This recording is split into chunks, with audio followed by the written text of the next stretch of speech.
The student expected the LED to blink during button press, but the code won't compile, and even when the code mistakes are fixed, the LED always flashes instead of reacting to the switch.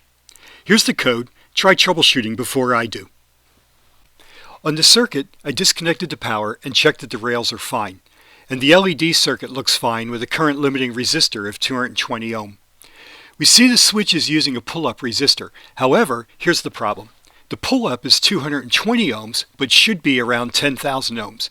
And the current limiting resistor to ground is 10K, but should be 220 ohms. The student just put these in reversed. This is correct. Before we go to code, note that pin 8 is LED and 9 is switch. While fresh in our minds, let's check the pins. Pin 8 is LED and pin 9 is switch, so that corresponds to the hardware. The biggest problem is that the lines to check the switch and react with blinking are in the setup function.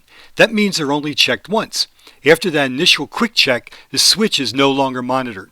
So we need to move that branching to the loop function.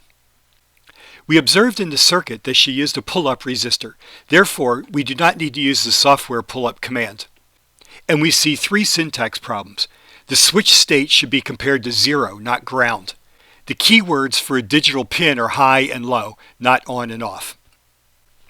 To summarize the solution, the student reversed the high and low value resistors on the pull-up switch. The code to check the switch was located in setup, so did not continuously monitor the switch. The comparison was ground to 0, and she had the wrong keywords for digital write. In the complete version of this episode, we use some alternates in the Boolean values, and that raises other common mistakes. And we'll look at how you can use a switch read in the setup function. Here's a tip. When checking your code, start with the setup and say to yourself, this runs once. Then look at the loop function and say to yourself, this runs again and again. Thinking and saying the situation helps to keep it forefront in your mind.